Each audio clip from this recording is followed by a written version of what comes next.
My dear sisters and brothers,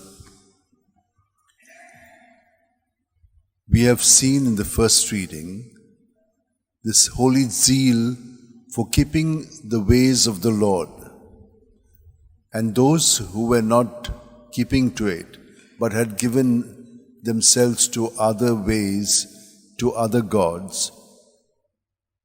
We see the father of these sons going and removing him and taking away all those things that are also profaning God's ways. This is something that we all have to do within our hearts, because the problem is not outside, it is within us. We have to be, as the second reading tells us, be alert and present to God's presence within us. And it is only from that communion with God that we will do the right thing. However, Jesus has shown us not to do what Matthias did, but to give himself in sacrifice so that people can change. And how can we do that? Through union with Jesus. When someone says something that does not come from God in that person, what must we do? We must be present to them. They may be evoking anger, frustration, or whatever feelings which are negative. Remember that the other person is coming from sin and doing this to you. Now, what is the way to respond, not to react? To react would be to give tooth for tooth, do the same thing.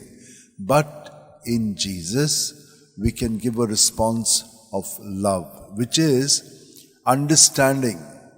You are able to have that energy of love, which is patience, kindness and all that, to that person.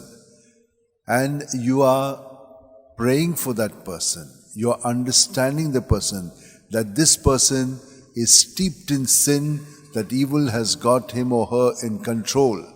And so, as we keep uniting what we are experiencing, the words, the deeds of the person to Jesus, and what is being evoked in us, the Lord's Spirit will bring us calmness, peace, in the midst of all this turmoil. Now, this is not something easy. We need to practice this. But it is this which is the way of the Lord, like Jesus did, not like what Matthias did, but what Jesus did. And so in Jesus, we can give the best response. And it is not just we, it is the Lord who dwells in all of us is giving this kind of a response. Now that is the way we need to keep growing and maturing. And let us pray for this grace. Miguel Pro, Pope Clement, they all did that. They just lived more in union with Jesus, so that the Lord in them was able to give the right kind of response of love. Let us pray for this grace. Let us all hold our hands like this, keep our back straight, close our eyes. At every breath, let us not be centered on self, but centered on Jesus, because it is He who is breathing in us. Every breath, God breathes into us.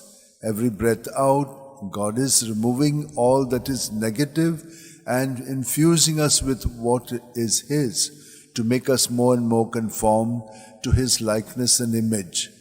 And so, Lord, we thank You that You're each day taking us more and more deeper into Your ways, so that Your way, which is guided by the truth, will give us fullness of life. And that is why Jesus said to us, I am the way, the truth, and the life. No one can come to the Father except through me. Lord, thank You for teaching us all this, but also giving us the grace to live by what You have asked us to do. And so, Lord, we make an offering of ourselves and all our prayers and intentions to You at this moment. Amen.